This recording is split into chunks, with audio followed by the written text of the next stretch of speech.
presentación. Bueno, muy buenas tardes a todos, todas. Estamos muy agradecidos por eh, tener nuevamente esta jornada con ustedes. Estamos agradecidos por los ponentes, quienes han preparado sus trabajos, ¿cierto?, para poder compartirlos con nosotros. Eh, Agradecidos con cada uno de quienes nos acompañan y estamos muy contentos, muy agradecidos en Alumni por el honor que ha significado poder estar trabajando con ustedes, bueno, y con todo el grupo de Alumni, y poder ver eh, y aprender de ustedes, porque en verdad muchas veces pensamos que el alumno es el que se nutre de quien está enseñando, pero esto es de ida y de vuelta. Hemos aprendido de vuestra perseverancia, los felicitamos por todo lo que ustedes han logrado y estamos contentos y agradecidos de tener esta segunda jornada. Agradecemos a Charlotte, a Lolianet y a Renan en esta oportunidad que nos van a deleitar con sus ponencias que se ven muy interesantes y los cuales estamos ansiosos de poder, ¿cierto?, escuchar. Entonces ahora toma el tiempo nuestro secretario, Carlos Gracia, quien va a presentarlo y va a conducir el resto de la reunión. Muchas gracias. Muchas gracias, Mercedes, y buenas noches y buenas tardes a las personas presentes y buenos días a los que lo puedan ver en diferido. Quisiera empezar sumándome al agradecimiento de Mercedes, eh, por supuesto, a las tres personas que nos van a deleitar hoy con sus ponencias, a cada cual más interesante, y por extensión al colectivo Alumni que día a día nos van demostrando la capacidad de aprendizaje, la mm, profesionalidad con la que van adquiriendo sus conocimientos genealógicos y aplicándolos. Y bueno, pues aquí tenemos la prueba viviente. Me permito recordarles las normas de participación. Como decías, serán tres ponencias. La estructura está diseñada para que cada ponente tenga un tiempo de exposición. Le rogamos que mantenga los micrófonos cerrados para evitar distracciones. Y una vez que finalice, existirá un tiempo, un turno de preguntas y respuestas, en el que podrán, bueno, pues participar con los comentarios o con las dudas o preguntas que quieran realizar. Sin más dilación, voy a pasar a presentar a las personas que van a realizar sus ponencias. En primer lugar, tenemos a Charlotte Kennedy Domínguez.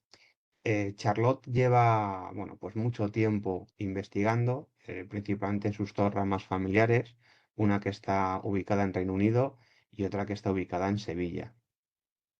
Derivó esta investigación en un libro que publicó con éxito que se llama Manuel Gómez, el mejor clarinetista del mundo.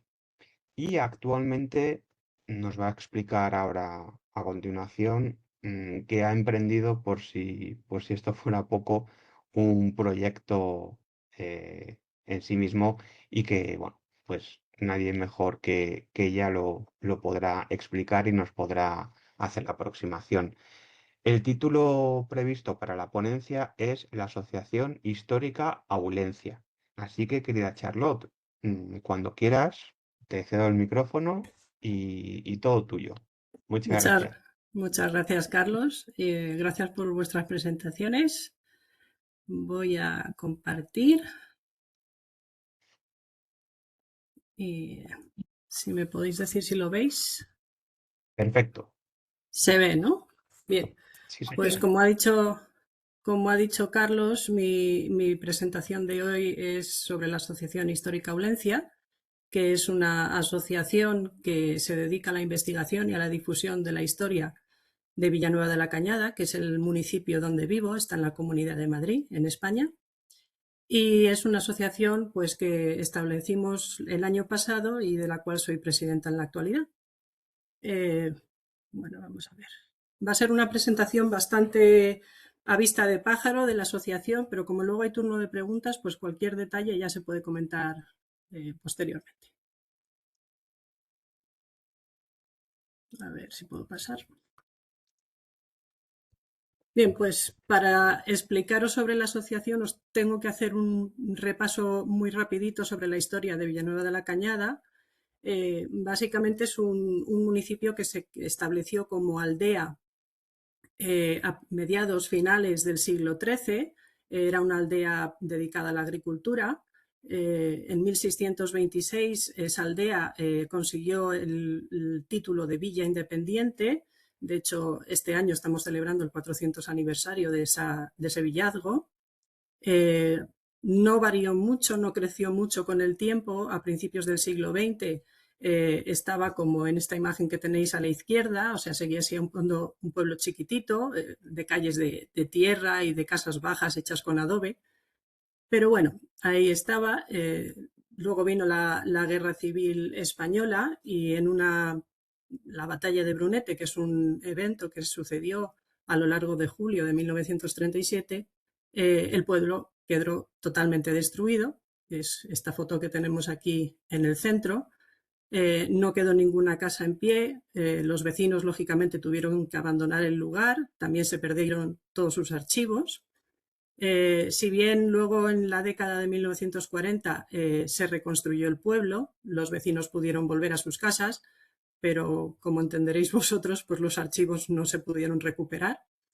Y con el tiempo, bueno, ya en la década de los 70, de los 80, ya empezó a crecer y cambió de ser un pueblo principalmente agrícola a ser un pueblo principalmente residencial, que es esa imagen que tenemos de hoy en día a la derecha.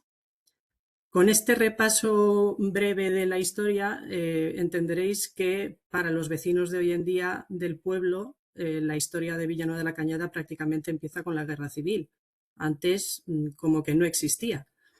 Y es algo que es bastante lejos de la realidad. A mí me surgió el interés por conocer esa historia previa a la Guerra Civil, allá por 2024, finales, y empecé a investigar si había documentos previos a la Guerra Civil. En esa investigación di con un documento, un informe de una historiadora que es Paula Revenga, que le pidieron de parte del Ayuntamiento de La Cañada para la elaboración de ese libro que tenéis aquí a la derecha. No sé si veis el ratón mío. Sí, se ve. Sí, Vale. se ve. Sí, sí. Pues este libro de aquí fue el que, a través del cual se estableció este informe de Paula Revenga. Un informe en que básicamente es un listado bastante exhaustivo de todos los documentos que hay sobre Villanueva de la Cañada en los archivos españoles. A lo largo del 2025 empecé a acudir a archivos, a empezar a pedir copias de todo ese listado de documentos, empecé a investigarlos y para mediados de año me di cuenta que era demasiado para una persona sola. Entonces decidí establecer la Asociación Histórica Aulencia en junio del año pasado. No quedó registrado oficialmente hasta noviembre de ese año. Para finales de año, pues fue una época de gestiones administrativas. Establecimos la página web, abrimos la cuenta bancaria, ese tipo de cosas. Y la actividad como tal no se ha iniciado hasta principios de este año. Aquí tenéis básicamente la información de pues la descripción de esa asociación. No me voy a parar mucho, sí que me quiero centrar en lo que es la misión de la asociación, que está establecida como en 3 pilares. Por un lado, queremos rescatar todos esos documentos disponibles en archivos sobre Villanueva de la Cañada. Por otro lado, queremos custodiar todos esos documentos, así como cualquier otro de aportación vecinal, así como la memoria de los propios vecinos. Y también queremos, en un tercer pilar, difundir toda esa historia de Villanueva de la Cañada para que los vecinos conozcan toda la historia previa a la Guerra Civil, que es bastante. En base a esos 3 pilares es como he estructurado la presentación y, bueno, empezando por ese primer pilar, que es el rescate de todos esos documentos que hay en archivos. Tenéis ahí a la derecha un listado de todos los archivos que contienen documentos sobre Villanueva de la Cañada.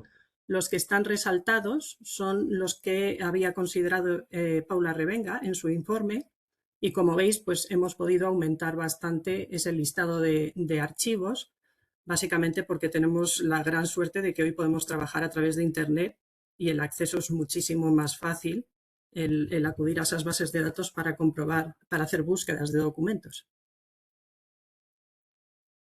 Aquí tenéis algunos ejemplos de documentos que se pueden encontrar en archivos sobre mi pueblo. Por ejemplo, podemos encontrar toda la información sobre la reconstrucción del pueblo en el archivo de la administración, que es lo que se usó para el libro este que hemos comentado antes. Hay mucha información sobre el mayorazgo de Villafranca en el archivo histórico de la nobleza. También hay bastante información sobre el proceso de villazgo del pueblo, que está en el archivo de Simancas, y también tenemos un archivo propio en el pueblo con estos 2 legajos originales que adquirió el ayuntamiento en 2012 y ahora se conservan en su depósito. Y también pues hay documentos que se han conservado de la escribanía de aquí del pueblo. Por un lado tenemos pues los protocolos, hay 11 tomos conservados en el Archivo Histórico Provincial de Madrid, y curiosamente, no sé cómo, también hay documentación sobre Villanueva de la Cañada, del Ayuntamiento de Villanueva de la Cañada, en el Archivo de la Corona de Aragón. Hay 5 tomos. Curioso porque no tenemos nada que ver históricamente con la Corona de Aragón, pero han terminado allí. Aparte de documentos de esos archivos, también queremos trabajar rescatando fotografías, porque también aprendemos mucho históricamente a base con las fotografías históricas. Las podemos recuperar de bibliografía, de hemeroteca o de los propios archivos.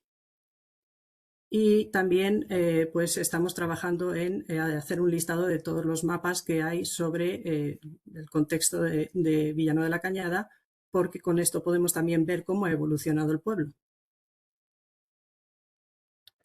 Pasamos a ese otro gran bloque, ese otro pilar de la misión de la asociación, que es la custodia de toda esa información. Este pilar lo que establece es pues el tipo de proyectos que manejamos los socios que hay en la asociación. Hay un primer proyecto que ya está establecido en 2026, que es el Centro de Documentación, que es precisamente esa recopilación de todos esos documentos de archivos, y lo que hacemos es ponerlos a disposición de los socios y a cualquier persona que esté interesada en investigar la historia del pueblo. Vamos a ir transcribiéndolos muy poco a poco, porque eso tarda su tiempo, y la idea es fomentar la investigación de la historia del pueblo. Y aquí tenéis una imagen de lo que es la base de datos actual de ese centro de documentación. Otro proyecto que tenemos que también está ya en marcha y que lo ha gestionado una persona de aquí de la SIGE, José Vergara, es el que se encarga del archivo local. Es un archivo en el que lo que pretendemos es recoger cualquier documentación y fotografía que sea de aportación vecinal, que tengan los propios vecinos de aquí del pueblo.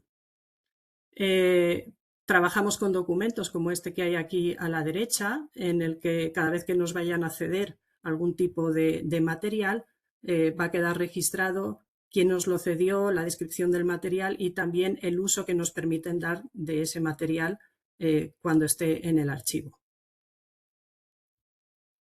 Hay un tercer proyecto que, a mi entender, es el más bonito, que es el proyecto de historia oral.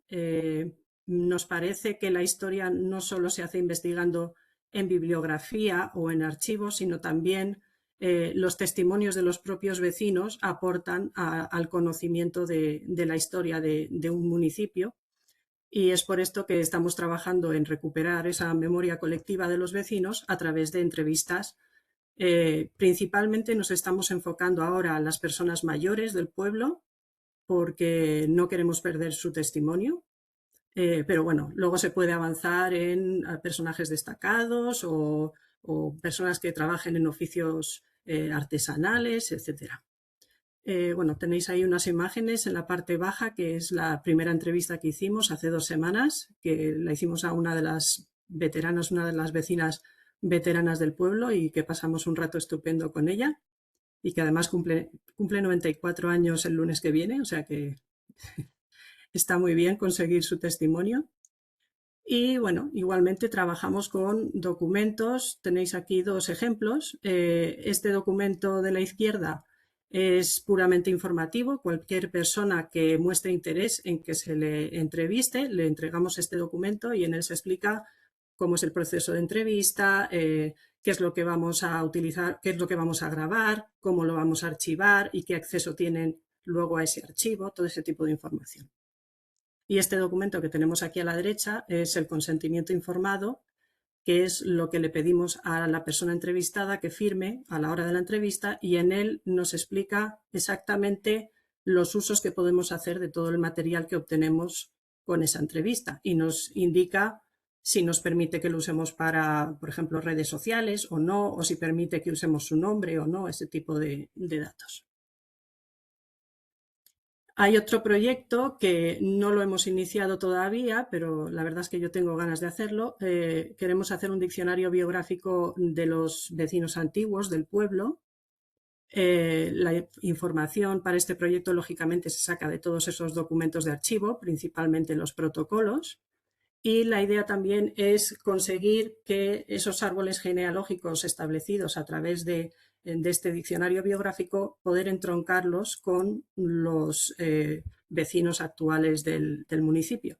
De hecho, hay muchos apellidos en protocolos que coinciden con apellidos actuales de los vecinos que hay hoy en día en el pueblo. O sea que es un proyecto que creo que se podría realizar. Este no es un proyecto como tal, pero bueno, con la propia actividad de la asociación estamos consiguiendo montar una biblioteca especializada sobre la historia de Villanueva de la Cañada y que estará también a disposición de los socios. Y ya pasando a ese tercer bloque o pilar de lo que es la misión de la asociación, que es la difusión. En este bloque realmente lo que se definen son las actividades que hacemos no para los socios, sino las actividades que se hacen de cara a los vecinos del pueblo, para difundir esa historia de Villanueva de la Cañada. En negrita están las actividades que ya hemos empezado en 2026. Lógicamente hemos establecido la página web, que es esta, y el blog y las redes sociales. También hemos hecho algunas charlas. Tenéis aquí una foto de la charla de presentación de la asociación que hicimos para los vecinos del pueblo, que la verdad es que tuvo bastante buena acogida. Y esta charla que hicimos hace 2 semanas y que formó parte de las actividades que está haciendo el ayuntamiento de cara a la celebración de ese 400 aniversario del villazgo de Villanueva de la Cañada. También tenemos ya en preparación una exposición que haremos a finales de año. Es una exposición que nos han pedido colaboración 2 vecinas del pueblo, una fotógrafa y una ilustradora, y lo que nos han pedido es que digamos que abramos las puertas a las entrevistas a mayores. La fotógrafa va a hacer fotografías de las personas entrevistadas, la ilustradora va a hacer ilustraciones de esas fotografías y con todo ese material pues haremos una exposición dedicada a los mayores del pueblo. También estamos empezando a hacer tertulias, la primera será en mayo. Las tertulias van a ser para grupos reducidos de vecinos del pueblo. Sabemos que hay gente que le apetece hablar de la historia del pueblo y tener una conversación distendida con vecinos y sobre pues, cosas que hayan pasado en el pueblo, y entonces se va a proponer pues una al mes, supongo. Y luego el resto de actividades no las hemos iniciado. Queremos, por ejemplo, establecer colaboración con los centros educativos del pueblo para proponerles charlas sobre la historia, adaptadas lógicamente a público infantil y juvenil, o concursos. Esto no lo hemos hecho ahora porque aquí en España el curso escolar termina en junio, entonces queda muy poquito. Ya vamos a esperar a que empiece el siguiente en septiembre. También, como he dicho antes, pues queremos publicar, a ser posible, aparte de en el blog, en alguna publicación especializada. Y las excursiones y los talleres parece que serán más a largo plazo, quizá el año que viene. A mí me gustaría personalmente hacer un taller con los vecinos de introducción a la genealogía, a enseñarles a hacer el árbol genealógico. Pero bueno, eso todavía no llega, quizá más adelante. Y hasta aquí esa visión por encima de lo que es la asociación por ahora. Os dejo ahí las vías de contacto por si alguno tenéis interés en contactar con la asociación, o si no, hacer las preguntas ahora de lo que os interese. Bueno, Charlotte, increíble y mi más sincera enhorabuena. Creo que además este tipo de acciones y este tipo de iniciativas, aparte necesarias, son fundamentales, yo creo, ¿no? Esta forma tan estructurada, tan, bueno, profesionalizada al 100%. Tenéis una estructura montada que impresiona, ¿no? Visto desde fuera.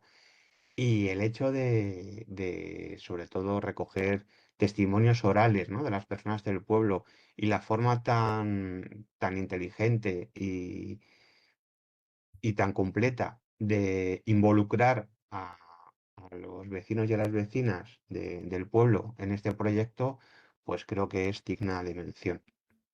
Así que mi más sincera enhorabuena y le auguro un largo recorrido y una vida muy fructífera a la asociación. Gracias. Sin más, me gustaría lanzar la primera pregunta, si me permitís, y es si habéis tenido o tenéis algún tipo de apoyo por parte de las instituciones públicas. Ya hemos hablado con el ayuntamiento, vamos a firmar en algún momento con ellos un convenio y nos van a dar un dinero para poder funcionar. No se ha podido firmar todavía porque estamos fuera del plazo, porque todos estos tipos de gestiones tienen un plazo a lo largo del año y no estamos dentro del plazo para que se firme, pero sí nos han dicho que nos van a dar un convenio. Genial, o sea que hay una recepción, que eso ya es un paso muy importante, ¿no? Que sean Sí, sensibles sí. y que tengan ganas de participar en el El proyecto. ayuntamiento está siendo muy receptivo, la verdad. O sea que estamos muy contentos. Fenomenal.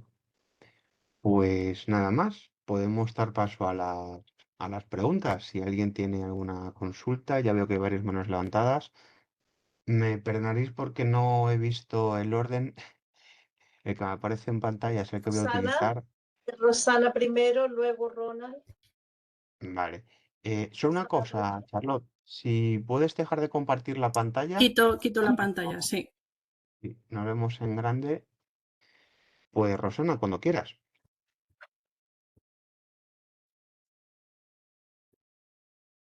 No te oímos. ¿Tienes el micrófono Ahora, silenciado? perdón.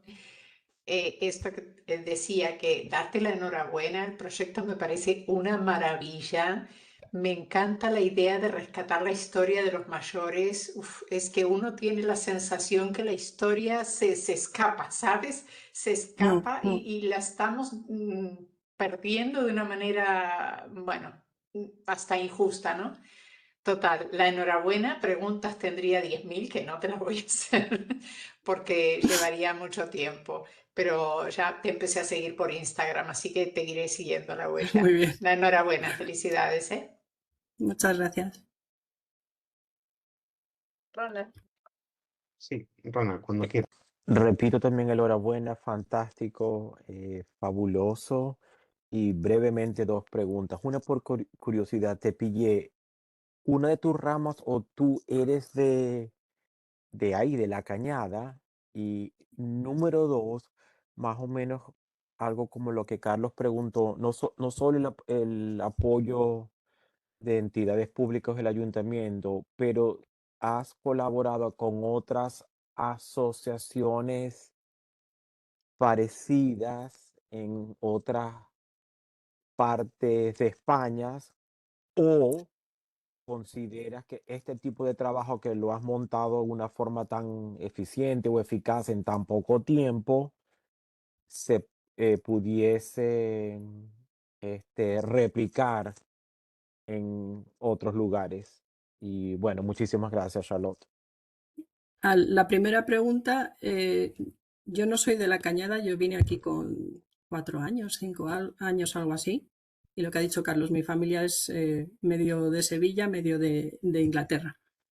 Eh, y la segunda pregunta, no hemos entablado diálogo con otras asociaciones porque es que realmente llevamos muy poquito tiempo funcionando, o sea, no ha habido tiempo material de empezar a hacer ese tipo de relaciones, pero estamos abiertos a todo lo que se pueda, o sea, si podemos aportar a alguna asociación, estupendo, y si en esa colaboración podemos a lo mejor tener algún proyecto nuevo o alguna idea o alguna cosa para nosotros, pues también estupendo. O sea, las puertas están abiertas a cualquier tipo de propuesta.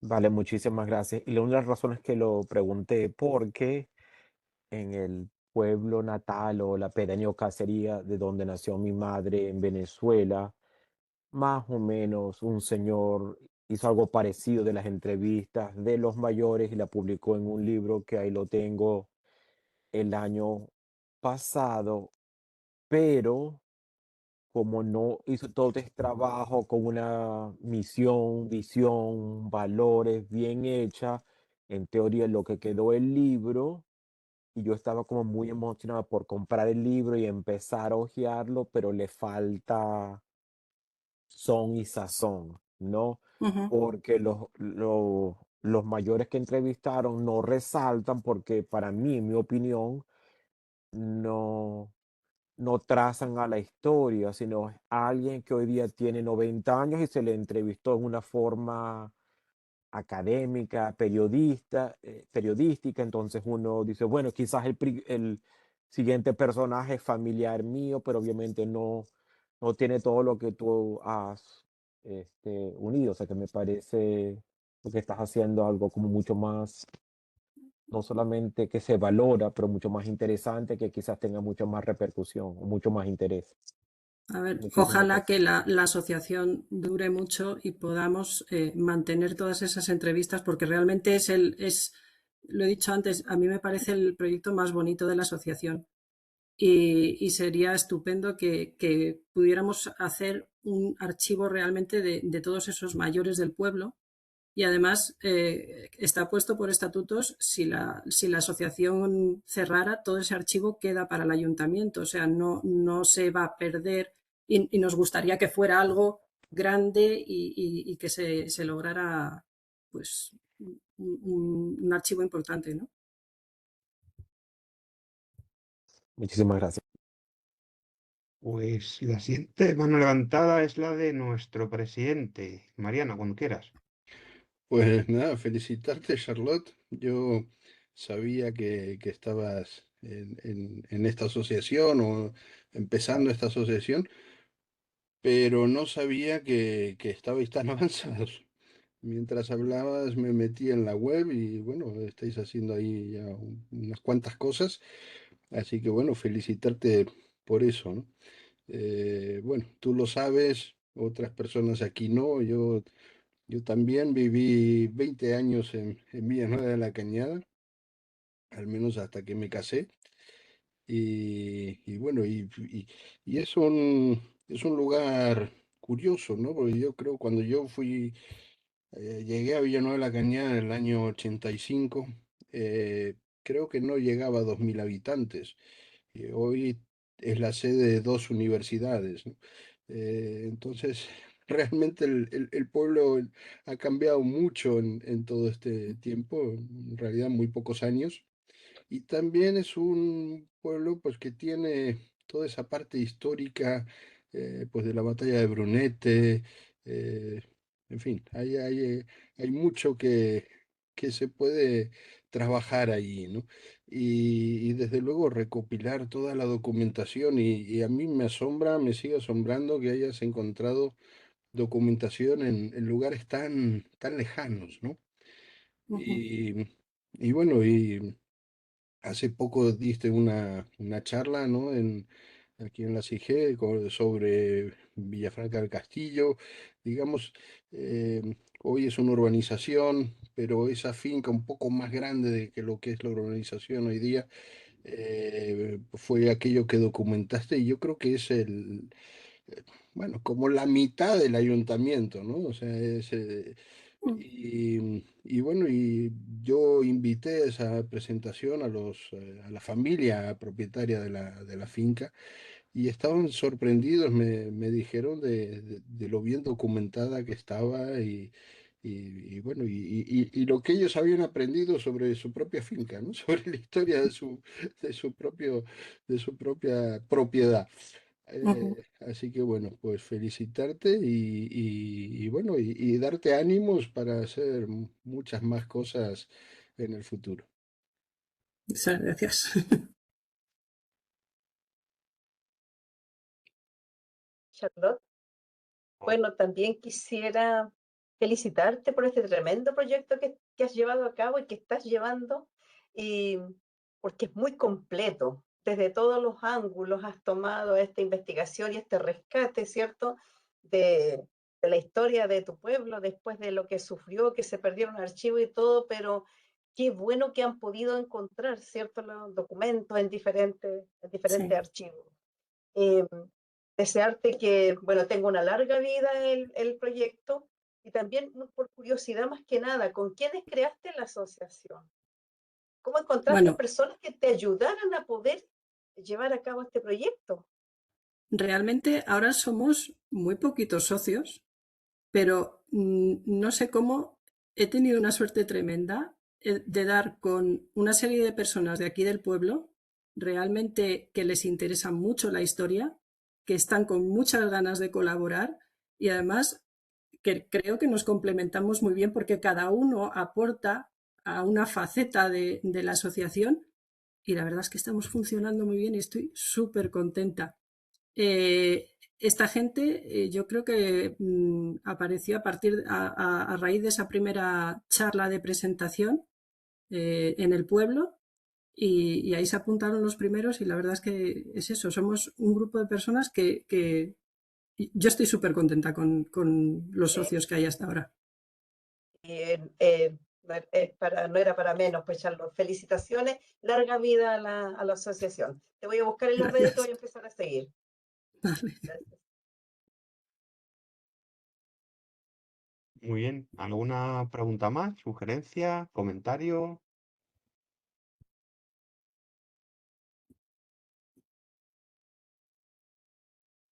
Pasamos entonces a... Pues sí, para finalizar, Charlotte, nuevamente enhorabuena y qué necesarios y qué importantes son este tipo de proyectos, ¿no?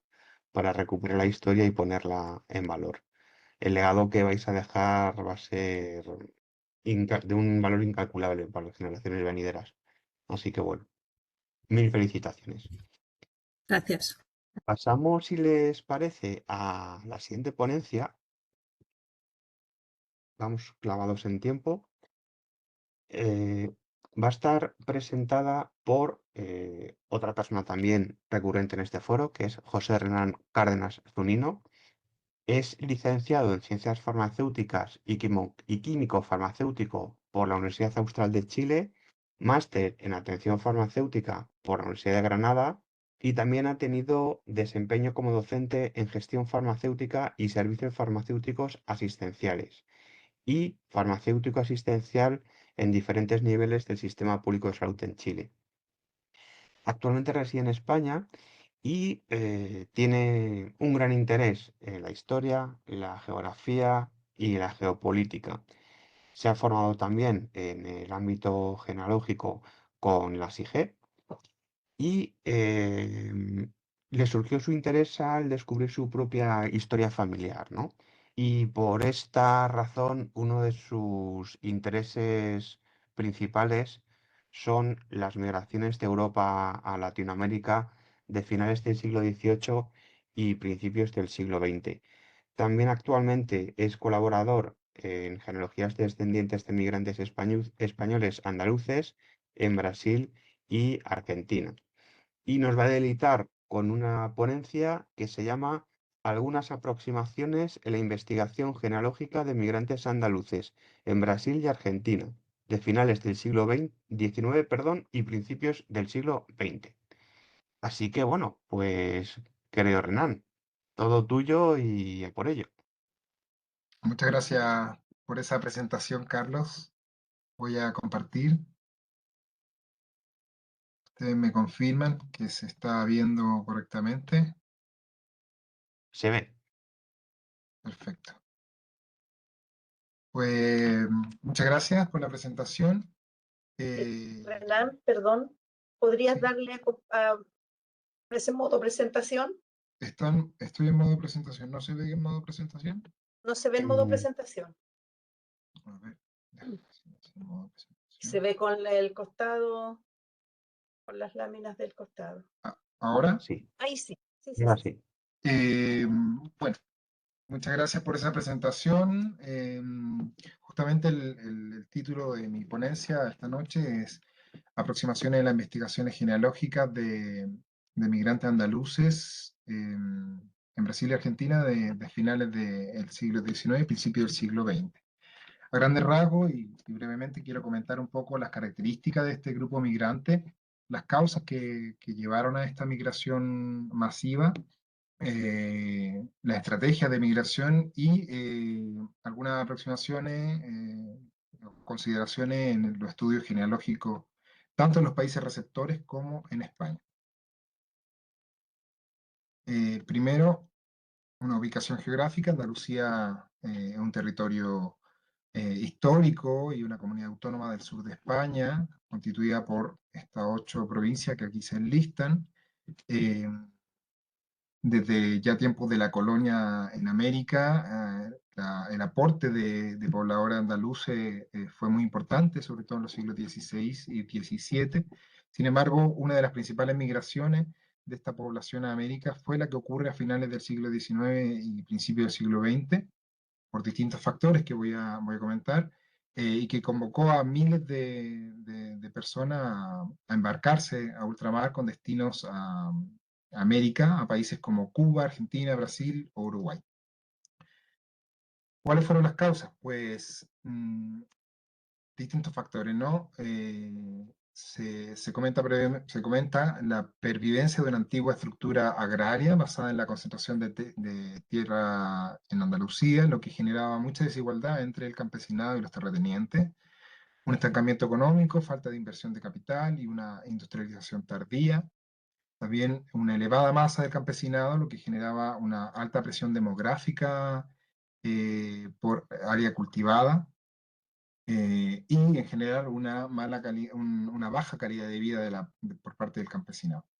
Hubieron también crisis agraria, la filóxera que atacó la vid en la zona de Jerez, de Málaga, la sequía de la ciudad oriental y en general falta de alternativas laborales fuera del medio agrícola. Las guerras también jugaron un factor importante, la guerra de Cuba de 1895 y la guerra de Marruecos de principio de siglo, ya que los jóvenes que estaban obligados a hacer el servicio militar vieron en la emigración una vía de escape. Y la propaganda fue fundamental en esta migración, en la propaganda realizada por los estados americanos, en este caso Estado de Sao Paulo y el gobierno argentino, y se generó toda una estructura para la emigración. La emigración comenzó a ser vista como un negocio que operaba a través de distintos agentes, como las navieras, los agentes de inmigración, los ganchos, las oficinas consulares, periódicos, indianos. Comentar aquí, puntualizar acerca de los agentes de migración que recorrían los pueblos de las provincias, reclutando personas, ofreciendo pasajes subsidiados e incluso generando toda la tramitación burocrática para la inmigración. Muchas veces también incurrieron en falsificaciones de documentos. Andalucía Oriental fue un punto importante en la migración, con mayor flujo de migración transoceánica, y era la que concentraba mayor parte de minifundios. Estos pequeños propietarios muchas veces vendieron lo que tenían para poder emigrar. Un breve análisis cuantitativo: se desconoce con exactitud el número de emigrados. Se sabe sí que Andalucía Oriental y sobre todo Almería jugó un rol importante en la emigración de andaluces hacia América. Se estima que hasta un 18% del total de españoles emigrados en la primera mitad del siglo eran andaluces, y los puertos de embarque fueron Málaga, Almería, Cádiz y Gibraltar, que jugó un rol importante desde 1907. La emigración andaluza fue eminentemente dependiente de las políticas de pasajes subsidiados por parte de los gobiernos americanos. Y eso es un punto clave en esta emigración. Rápidamente, la migración a Brasil, por el estado de Sao Paulo, comenzó los cultivos de café en la década del 1850 en en la década del 80 se comienza a explorar nuevas tierras en el oeste paulista, y debido a que en el 88 se había abolido la esclavitud, Brasil fue el último estado americano en abolir la esclavitud, había una imperante necesidad de mano de obra. Aunque ya existía una corriente migratoria europea que había demostrado también que el trabajo asalariado era mejor que el trabajo esclavo, o se priorizaba el trabajo asalariado por el esclavo, existía esta imperante necesidad de mano de obra. Entonces, instalada la República, la inmigración fue patrocinada por los estados. El estado de Sao Paulo generó toda una estructura, subvenciones de pasaje, entregó subvenciones también para los contratos en el cultivo del café, generó una infraestructura en cuanto a la creación de hoteles de inmigrantes y modernización de los ferrocarriles. ¿Qué se priorizó?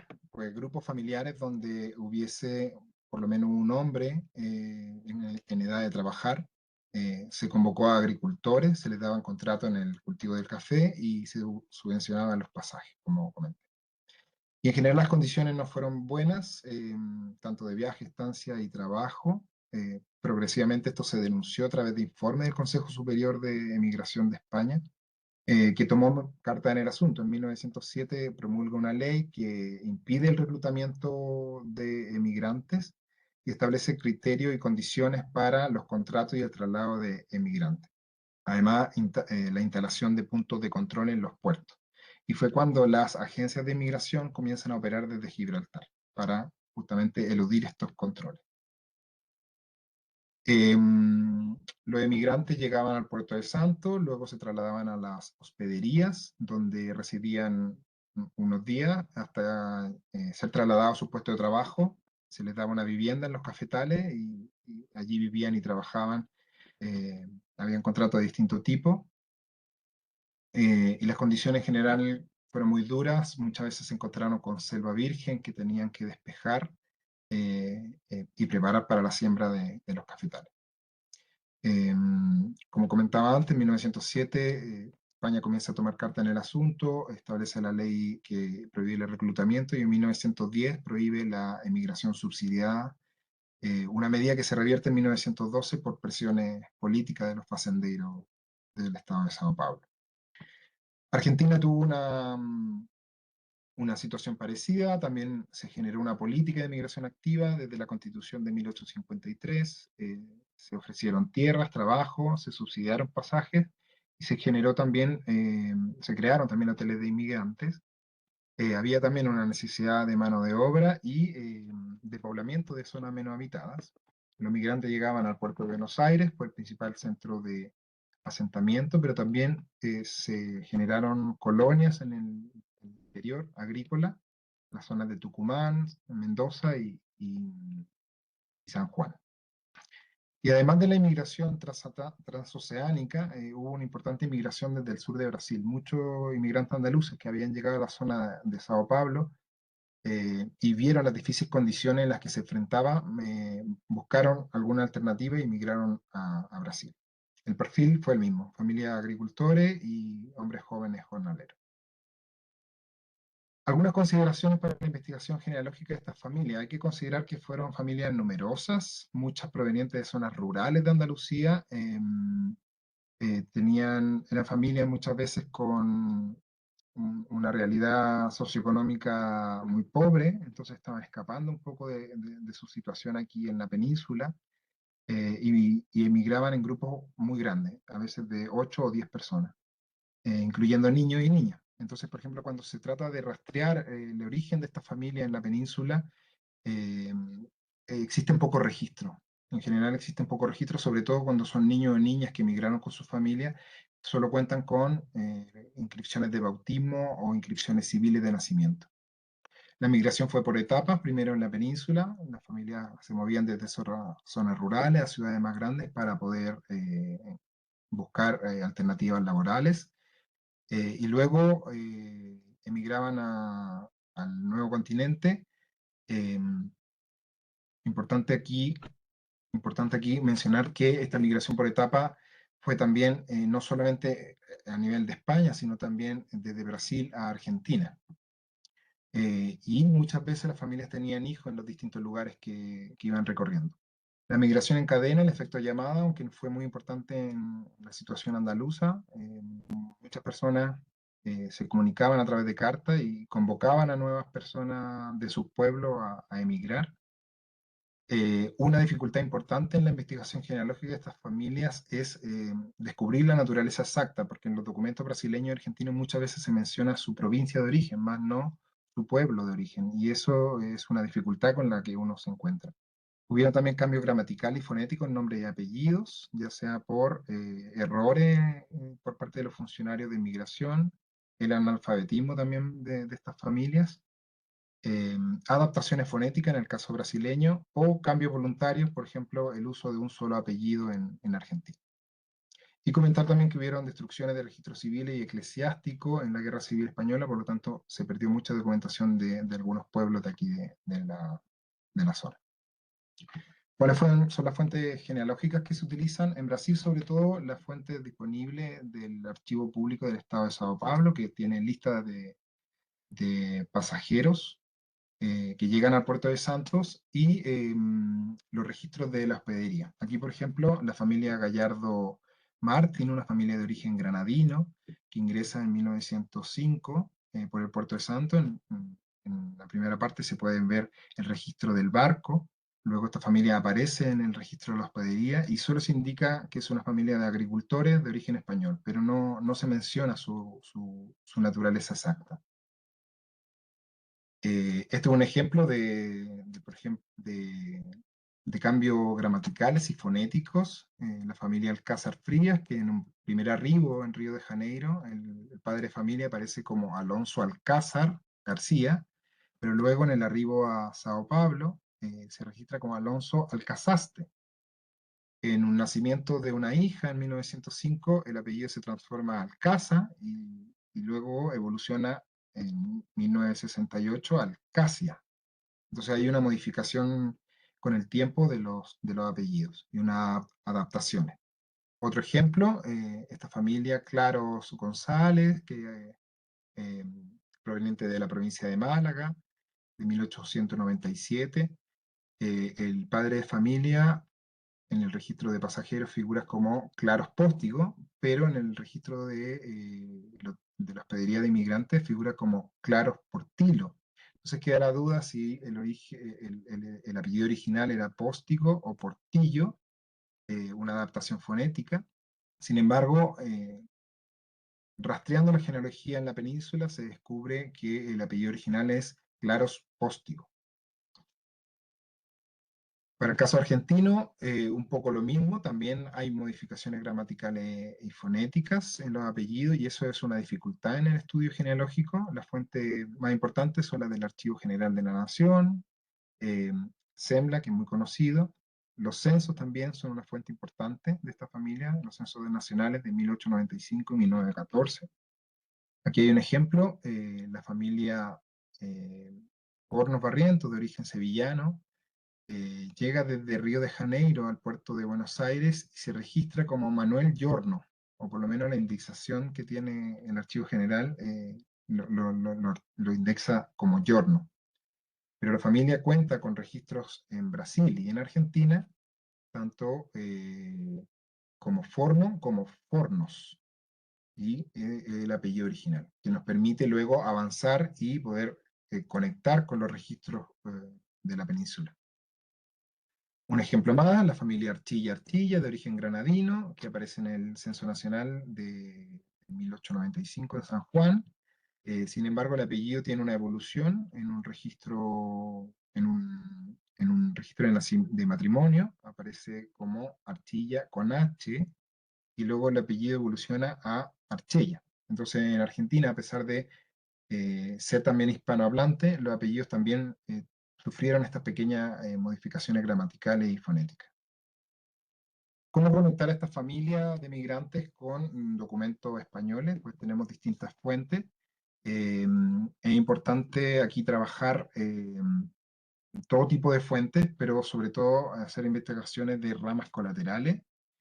Muchas familias que emigraron dejaron, obviamente, a familiares aquí, entonces permite también conectar con familiares que que se quedaron en la península.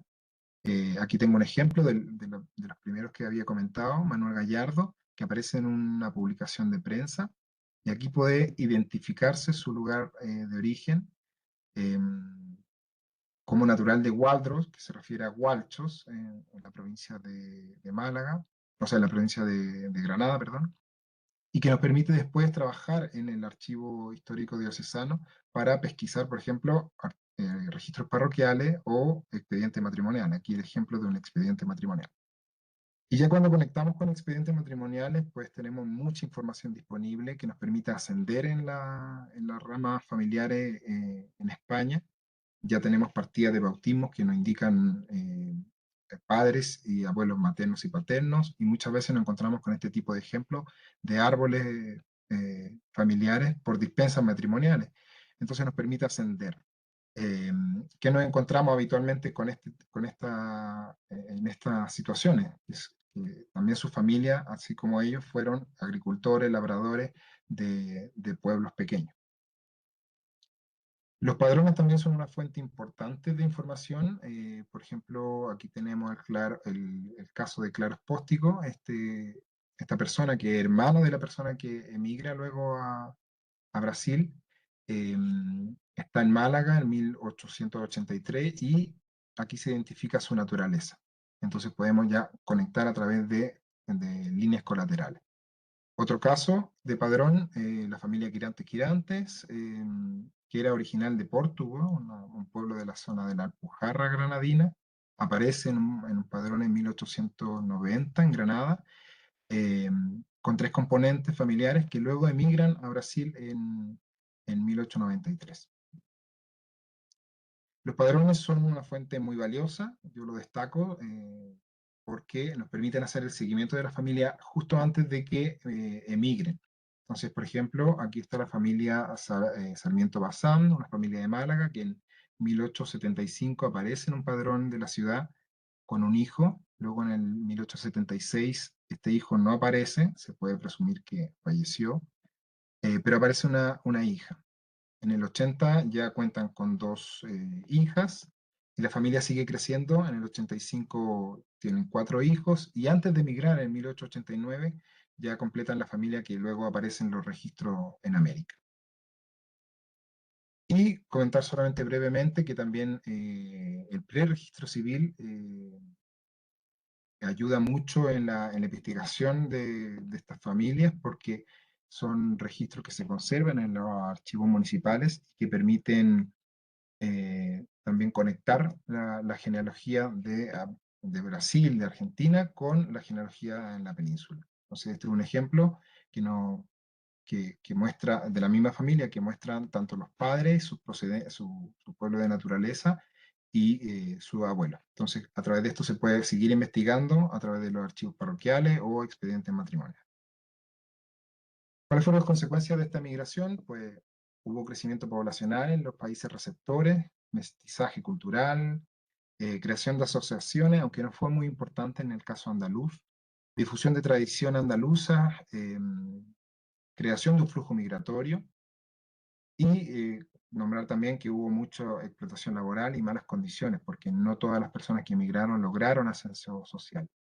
En Andalucía las familias quedaron divididas, desarraigo familiar, reducción de la presión demográfica en las zonas agrícolas, se perdió población en edad productiva y hubo envejecimiento relativo de la población. Y una memoria migratoria muy importante porque hoy en día existe un hermanamiento de ciudades de Andalucía con ciudades de la zona donde migraron en Argentina y en Brasil. Eso ha sido mi presentación, así que muchas gracias. Muchísimas gracias, Renan. Bueno, impresionante cómo está documentado y cómo se ha estructurado y cómo pone manifiesto lo importante que han sido y siguen siendo, ahora desgraciadamente está muy de actualidad, las migraciones, ¿no? Y cómo han conformado a las generaciones futuras, incluso como con los magníficos ejemplos que has puesto, los cambios de nombre y apellidos que se producían, ¿no? Y cómo iban evolucionando en distintos momentos, que algún pobre señor tenía hasta 3 o 4 apellidos distintos durante su vida. Así que bueno, enhorabuena, impresionante y muchísimas gracias por compartir con nosotros esta presentación. Abrimos el turno de preguntas. Rosana, adelante. Pues yo me he quedado fascinada con la cantidad de fuentes que has encontrado y cómo has logrado hilar todo el proceso, ¿no? Documentación de aquí, documentación de allá, de diferentes lugares. Uf, me ha encantado tu investigación. Pienso que debes tener un árbol maravilloso, que ya me gustaría a mí cotillearte el árbol, ¿eh? Te buscaré. Total, la enhorabuena, ¿eh? Me ha gustado mucho, sobre todo porque yo había estado viendo de procesos migratorios y esto, pero de Andalucía puntualmente y hacia esas zonas específicas, bueno, que no tenía información así tan, ¿sabes?, tan bien documentada y me ha aportado muchísimo. Gracias, por eso la enhorabuena también. Muchas gracias, Rosana. Sí, bueno, una curiosidad, yo no tengo conexiones genealógicas con Andalucía. Ah, Solamente, a ver, las investigaciones que yo hago en Andalucía es porque esta es la tierra que me ha recibido en los últimos 4 años y pues nada, le tengo mucho cariño. He aportado también en, para- con investigaciones genealógicas de personas que buscan a su ascendencia en la península, en la zona de San Juan, en la zona de Mendoza, en Argentina, en la zona de Sao Paulo. Pero yo específicamente no tengo una conexión vale, yo me por pensaba que ahora, era... por ahora, por Por ahora. ahora esperemos. Yo había visto, sí que lo vi en Uruguay, que me he encontrado con muchos registros de personas españolas que provienen de Brasil y se casan en Uruguay. Ese proceso que tú mencionabas, ¿no? De que primero entraban a un sitio y después, pues, bueno, lo lógico, la gente se iba acomodando o iban buscando a familiares que a lo mejor ya tenían residentes por allí. Bueno, total. La enhorabuena, como sea, aunque no sea tuya la familia, buen trabajo. La siguiente persona que quiere participar es Marian, cuando quieras. Pues nada, darte la enhorabuena, Renan, por esta presentación muy cortita, pero muy completa. Has mencionado ahí muchísimas cosas, los motivos de estos flujos migratorios, ¿no? De finales del 19, principios del 20. eh, y bueno, a mí se me han venido varias cosas a la cabeza, ¿no? Uno, claro, todos estos países nuestros de América realmente eran países muy grandes, pero muy poco poblados, ¿no? Y bueno, y necesitaban pues poblarse y mano de obra, además en una época que incluso en, en- en el mundo rural, bueno, pues la producción rural cambiaba, ¿no? Y digamos que toda esa producción ganadera y tal pasaba a tener un componente de exportación, incluso de industria, ¿no? A mí me ha venido a la cabeza en el Uruguay, en la zona del litoral, esa compañía, la Anglo, ¿no? Conocida por la Anglo, que bueno, que bueno, va, digamos, a industrializar toda la producción de la carne, primero con el extracto de carne, luego con el corned beef, que incluso el actual rey de Inglaterra, ¿no? Carlos III, estando allí visitando la Anglo, dijo, pues yo me crié comiendo corned beef, ¿no? Es decir, toda esta evolución de la industria agropecuaria, eh, y también de lo que es la propia industria, pues necesitaba esa mano de obra. Y es verdad lo que dices, que los estados promovían la inmigración, ¿no? Incluso has mencionado ahí el Hotel de Inmigrantes en Buenos Aires, donde, bueno, el estado llamaba a la gente y les daba alojamiento hasta que les encontraba un trabajo, ¿no? Eh, bueno, pero también has mencionado no solo el motivo en fin, de dificultades económicas, sino también una cosa que yo creo que no siempre se menciona lo suficiente, que es la guerra de Marruecos, ¿no?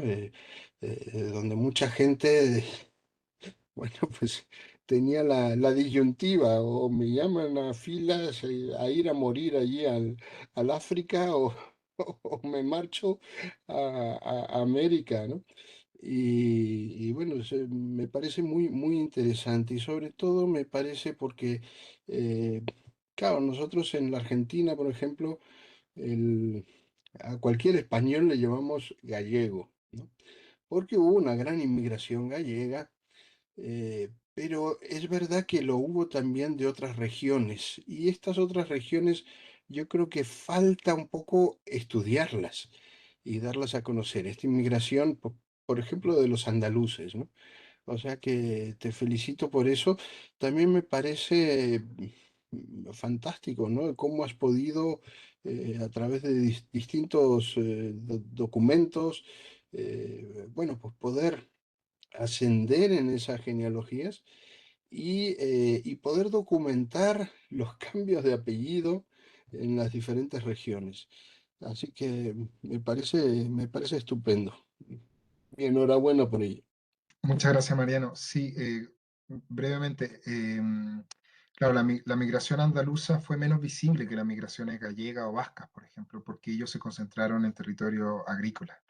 Por el contrario, los gallegos y los vascos estuvieron más en las ciudades, en los centros urbanos, y ellos son los que generan realmente las sociedades españolas en los países receptores. Los andaluces pasaron un poco más desapercibidos, por eso a mí me llama mucho la atención esta migración, porque como comentabas tú la otra vez, hacer genealogías pecheras, ¿no? Porque cuando yo encuentro un expediente y asciendo en la genealogía hispánica, voy descubriendo que todas las generaciones anteriores son agrícolas, o sea, son todos labradores y hijos de labradores, y esa es su historia, finalmente. No hay, no hay como, no sé, documentaciones tan importantes o que lo vinculen a gestas muy reconocibles, ¿no? Sino que son labradores que luego en un momento vieron la oportunidad y migraron. Estupendo. Y enhorabuena nuevamente. Donald, cuando quieras. Renan, excelente también. Felicitaciones. Esto, lo que nos has contado, es lo que yo, más o menos en el mismo hilo de Mariano, es lo que yo describo como las historias no contadas. em, en Sao Paulo y en el resto del sur de Brasil, y por supuesto en Río de la Plata, en la Argentina, tantas historias, libros, documentales, series, películas del romanticismo de la inmigración italiana y hasta cierto punto alemana en el sur de España, pero esta migración fue como un borrón y cuenta nueva. Y por ejemplo, en el sur de Brasil ni la Argentina se celebra el Día de la Hispanidad o el Día Andaluz, pero obviamente todas estas comunidades de italianos, igual en Alemania.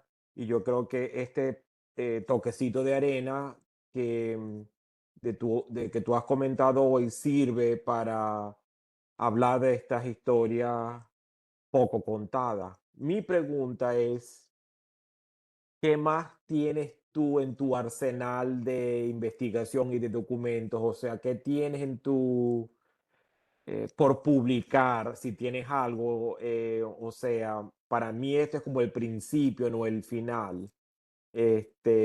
Para contrarrestar ese romanticismo que para mí es tan exagerado, y estos temas tampoco mencionados, ¿me entiendes? O sea, que qué más tienes por contar o por hacer, o todavía te falta mucho. Bueno, pero muchísimas gracias.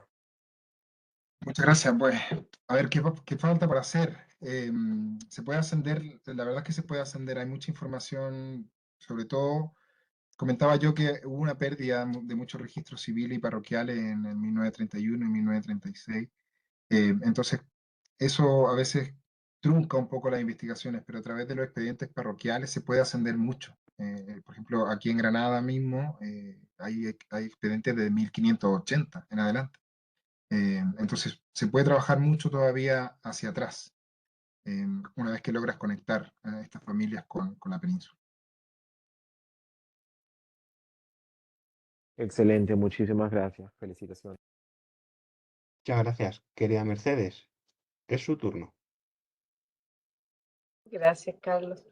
Bueno, Renan, primero que nada felicitarte por esta hermosa y documentada exposición que nos has regalado y felicitarte también por estar ayudando a la gente de la tierra que te acogió cuando tú llegaste, ¿cierto? Porque como le decía, comentabas, no es tu línea, lo sé, porque hemos hablado de tus investigaciones, pero el,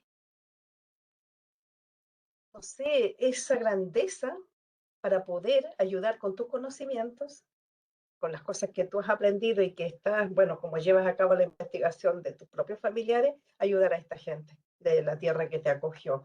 Eso es muy loable, es muy digno de aprecio. Me imagino que deben estar felices con la ayuda que tú le estás dando.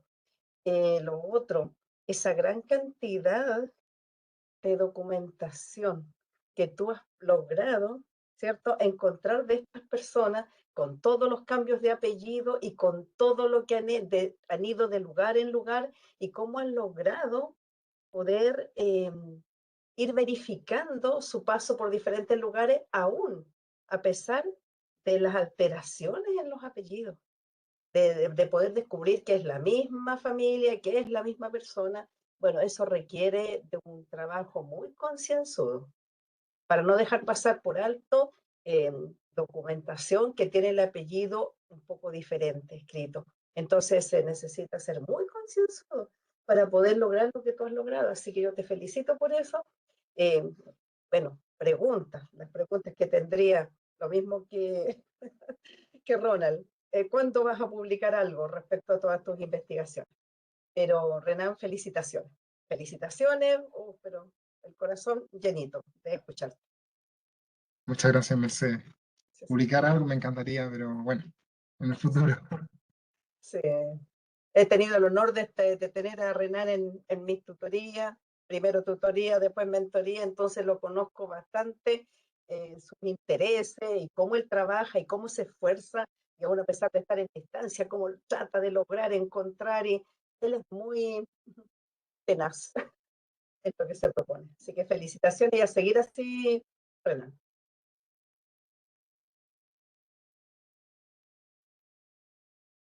Muchas gracias. La siguiente persona que quiere participar es Rosén. Adelante. Solamente hacerte un par bueno, por si te puede aportar algo. En la zona donde yo vivo, hubieron muchos líos con las guerras carlistas y aquí tampoco es que es dificilísimo encontrar registros parroquiales, faltan muchos años en muchas localidades. A mí me está sirviendo mucho los registros notariales porque sobre todo piensa que aquel que tenía una casita, un campito, lo que fuere, cuando se iban lo vendían y si en la iglesia se perdió todo, el registro notarial suele quedar. Es solo porque es lo que estoy utilizando ahora. Y comentarte también a título personal que has dicho que estás viviendo en Granada, ¿no? Sí, sí, Sí, yo yo vivo viví acá. allí cuando recién vine, viví 3 años en Granada. Me encantó. Para mí es la ciudad más bonita que puede existir. Eso solo. Sí, muchas gracias. Sí, protocolos notariales, claro, eso se conserva mucho de los pueblos y como comentaba yo, en la zona de Almería, por ejemplo, que tuvo mucho flujo migratorio, los minifundios fueron vendidos, muchos minifundios fueron vendidos. Entonces, eso sí pasa por registro notarial y es algo que todavía tengo pendiente en muchos casos. Ya verás que Eh, encontrarás tesoros ahí, te gustará. Venga, ánimo. No sé si Ronald quería participar o dejó la mano de antes levantada. Ronald,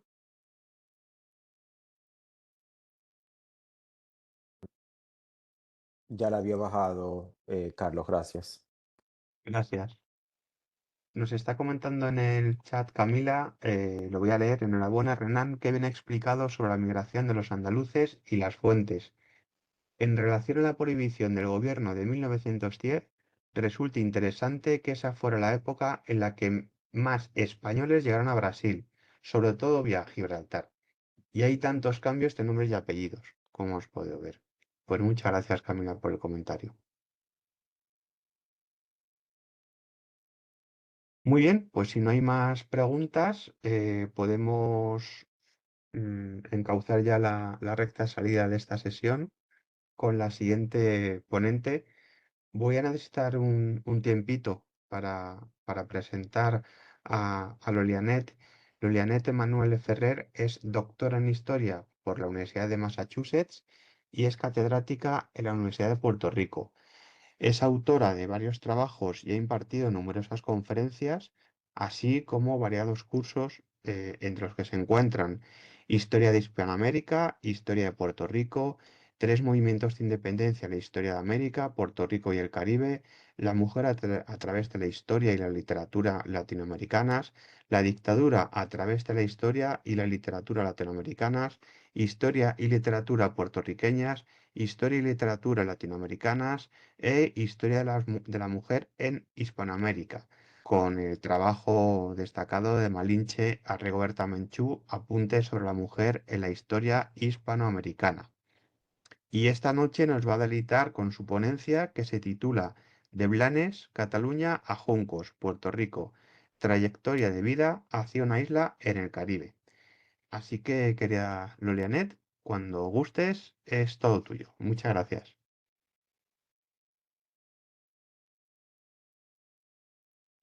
No, no te oímos. ¿Me escuchan ahora? Ahora sí, perfecto. Pues muchas gracias por esa presentación. No imaginé que iba a decir tantas cosas, pero bueno, no, como que no me, me da un poquito de verdad todas esas cosas. Pero nada, voy a ver si puedo compartir.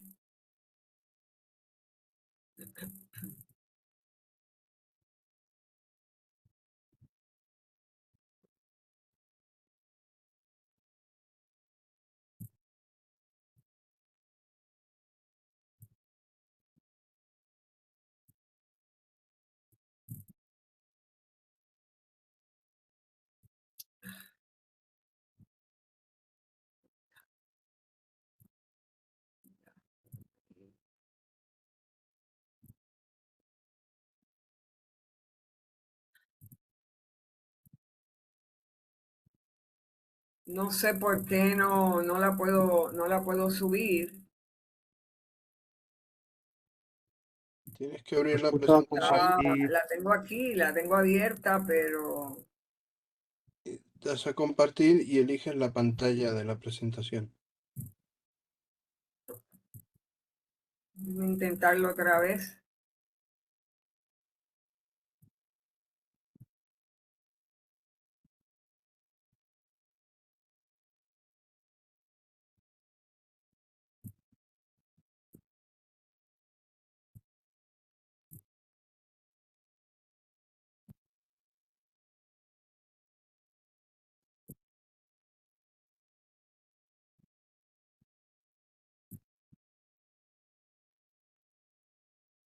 ¿Quieres que la comparta yo y voy avanzando cuando me digas?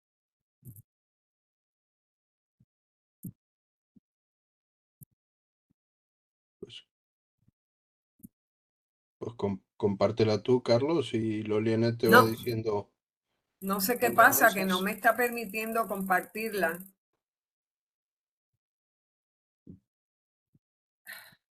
Voy a ello.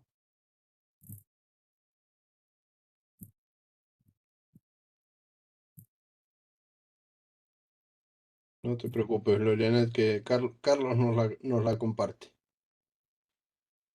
Voy volando. Ya la tengo abierta, vamos a compartir. Y cuando quieras que avance, tú me avisas y yo le pincho con el dedo. Lamentablemente no sé qué. Ahí, ahora sí. Aquí está. A ver si la puedo poner en...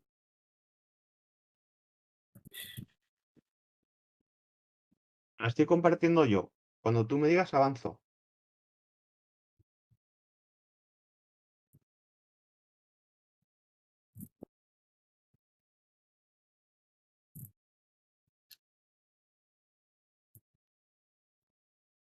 Sí. No, esa es la que usted tiene, ¿verdad? Correcto. Sí, pues habrá que compartir esa porque la otra no se puede, no la puedo compartir. Así que, pero sí, Pues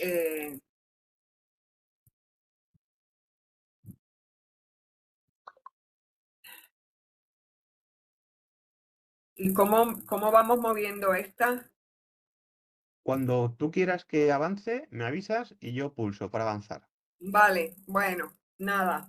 Eh, Voy a hacer la presentación a base de, de seguir la trayectoria de una persona que sale de Blanes, Cataluña, a Juncos, Puerto Rico, como pueden ver en esa imagen. Si la puede pasar, por favor. Y el nombre de la persona es Fulgencio Ramón Francisco Ferrer Barrera, que nace en Blanes, Cataluña, el 16 de enero de 1857 y fallece en Cataño, Puerto Rico, el 24 de abril de 1928. Para poder entender las razones por las cuales emigra, tenemos que tener un contexto o una base histórica para más o menos tener una idea de las razones que pudo haber tenido para emigrar. Si puede pasarla, por favor. Sabemos que el siglo XIX es un siglo sumamente complejo en España, no solamente porque abre con una crisis peninsular ante la invasión napoleónica, sino que la década de 1870, que es el momento en donde esta persona va a emigrar, España atravesaba por muchísima inestabilidad. Era un constante conflicto entre el liberalismo, el surgimiento del liberalismo y por otro lado, el absolutismo. Lo vemos con la Revolución Gloriosa del 68, el establecimiento de la Primera República y por ende, pues la primera Constitución y eventualmente la restauración borbónica, donde vuelven otra vez los Borbones con Alfonso XII al poder.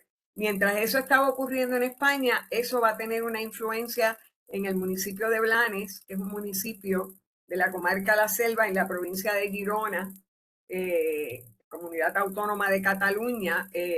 Tiene aproximadamente, al momento, actualmente, aproximadamente 41.653 habitantes y se dedicaba mayormente a la agricultura, la pesca, la producción textil y el comercio.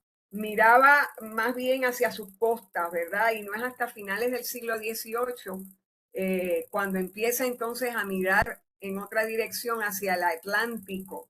La mayoría de los habitantes eran marineros, eran payeses, o sea, agricultores, labradores, si puede pasarla, y empieza el proceso de cambio a lo largo del de ese siglo XIX. Empiezan con una serie de transformaciones hacia la industria, como por ejemplo con la construcción del ferrocarril, caminos y carreteras, el alumbrado por gas, mejorar los puertos y fue creciendo también el pensamiento liberal y el pensamiento republicano en esa zona. Desarrollaron una producción de alpargatas que va a aumentar a finales del siglo. Sin embargo, trajo un impacto sumamente negativo en la educación porque los jóvenes empezaron a ir a las fábricas a hacer alpargatas y abandonaron definitivamente la educación, ¿verdad? Y esto pues va a traer muchos cambios en Blanes. Esos intentos de modernización en lugar de ser positivos, resultaron sumamente negativos. Lo establece Emerencia Roche cuando comenta, ¿verdad?, que en los años subsiguientes la riqueza de la villa desaparece víctima de los intentos de progreso a través del vapor, las vías férreas, etcétera, y ya que la riqueza marítima había sido sustituida por la industria, un área geográfica, un poblado que siempre se había dedicado a la pesca, ahora pues estaba en proceso de industrialización y eso pues les va a afectar. Tan es así que buscan una salida y inician un proceso de emigración que, como podemos ver por la población, hay una disminución bien marcada a partir de la década de 1860 en adelante, disminuyendo considerablemente un 15% entre el 60 y el 1900. Van disminuyendo el número de habitantes que había y casi todos era por emigración. Si puede pasarlo. Esa emigración tuvo unos factores que la impulsaron, como por ejemplo los cambios que se hicieron con las reformas borbónicas de Carlos III durante el siglo XVIII. En este caso, la creación de la Real Compañía de Barcelona, que ampliaba el comercio entre Cuba, Puerto Rico, Santo Domingo y la isla de Margarita, y el reglamento y aranceles de comercio libre que ampliaba ese comercio y creaba nuevos puertos, no solamente en la península, sino también en América.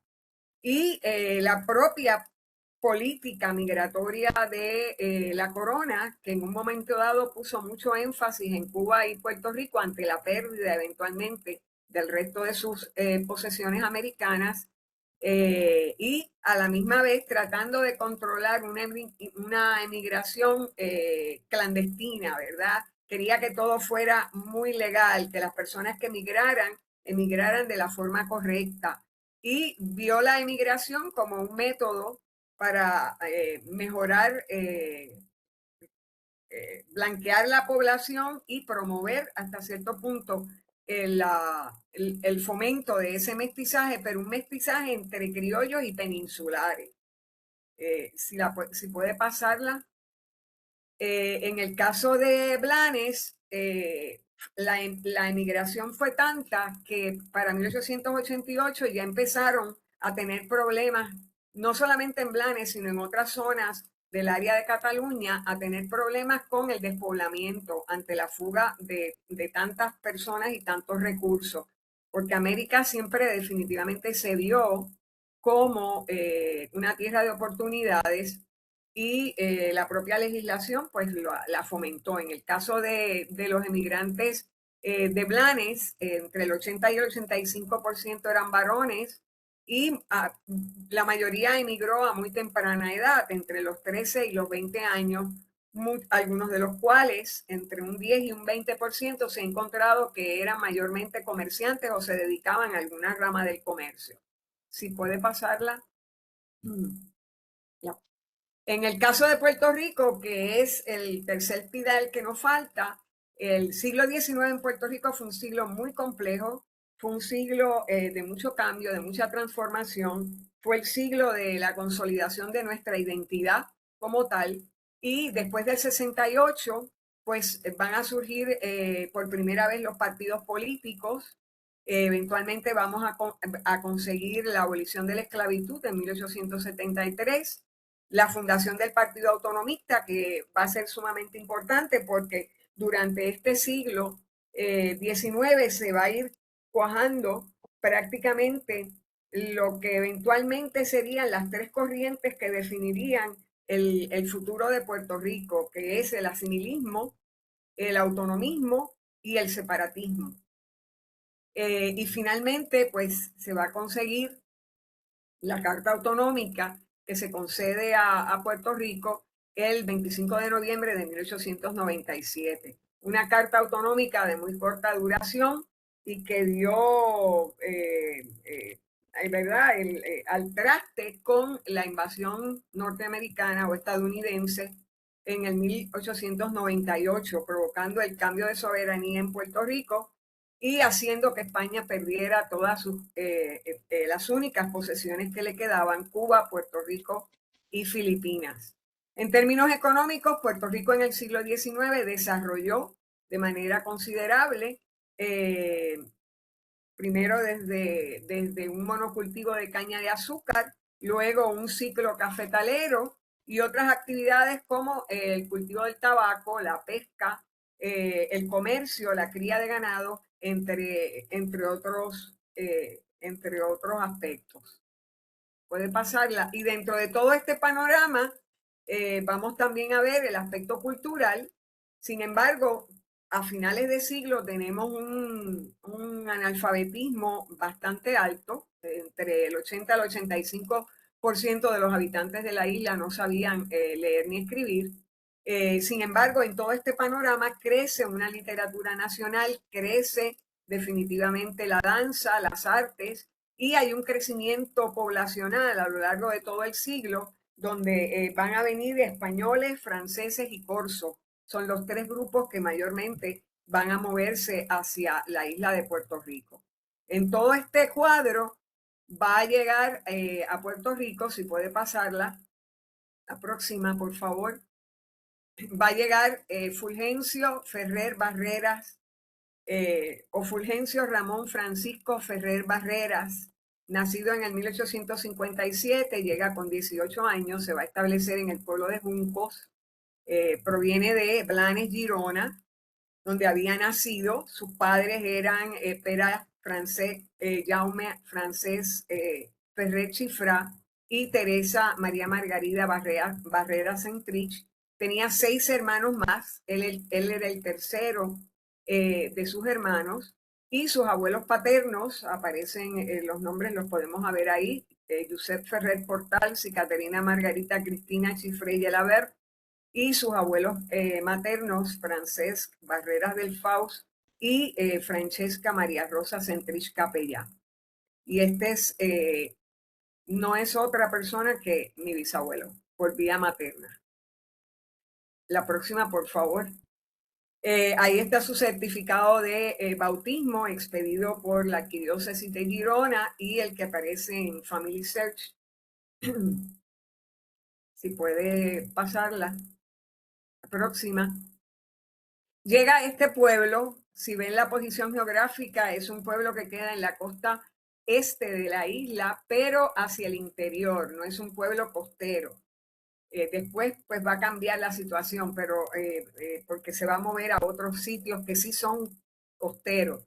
Pero llega a un pueblo, curiosamente en el interior, un pueblo que se había fundado en el 1792, que se desprende del partido de Humacao, y que pide, ¿verdad?, que se le autorice la fundación debido a que estaban teniendo mucho problema con el traslado y la movilidad debido a que la zona era un tanto insalubre y querían entonces ir a un lugar más seco, más fértil, y finalmente se le aprueba esa petición y se establece el poblado en el 92 y en el 97 se establece su parroquia alrededor de la Inmaculada Concepción. Esa es una imagen del pueblo y actualmente.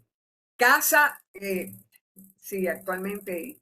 Casa en matrimonio, 3 años después de haber llegado, con Juana de León y Morales, quien había nacido el 28 de abril de 1850, hija de Juan de los Santos de León y Rodríguez y de María Eulalia Morales y Pereira, y nieta por vía paterna de Juan de León y Felipa Rodríguez y por vía materna de Manuel Candelaria Morales y María Paula Pereira. Ese es su certificado de bautismo, nacimiento. Todavía no se había establecido el registro civil en Puerto Rico, no es hasta más tarde, mucho más tarde. Y por lo tanto lo que se consigue es el certificado expedido por la parroquia de la Inmaculada Concepción, y ese era el retrato de mi bisabuela. De ese matrimonio, la próxima, por favor. De ese matrimonio, bueno, el acta de matrimonio de Fulgencio y Juana como podrán ver, la transcripción la hizo el señor Robert Rivera, que es especialista en archivos parroquiales de Junco. Se llevó a cabo bajo el rito católico, se hicieron las amonestaciones como correspondía en la época, se estableció que eran hijos legítimos y solteros, y se confesaron, se comulgaron y se les dio la bendición, que era básicamente lo típico en estos casos en Puerto Rico. La próxima, por favor. De ese matrimonio nacen 5 hijos, uno de los cuales era mi abuelo, Esteban, y Elvira Gumercinda, que falleció a muy corta edad, prácticamente menos de un año más o menos, y los otros pues podemos verlos en la fotografía, que son fotografías de familia. Aparece Pedro, aparece en el medio mi abuelo Esteban, y aparece Manuel. Y en la foto de la derecha aparece mi abuelo ya casado con mi abuela, Dolores Vázquez Vázquez, y mi madre es la que está sentada en sus rodillas, María de Lourdes Ferrer Vázquez. Las niñas que están en la parte de atrás son medio hermanas de mi abuelo, porque Fulgencio Ferrer volvió a casarse en segundas nupcias. Lo veremos un poquito más adelante y es un dato un poco curioso. La próxima. Es nombrado juez municipal de Barceloneta para el periodo de 1896 al 98.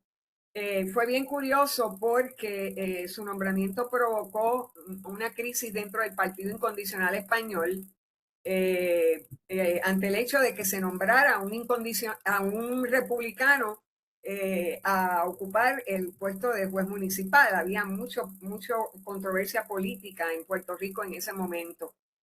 Y a los incondicionales pues no les gustó el nombramiento de Fulgencio Ferrer.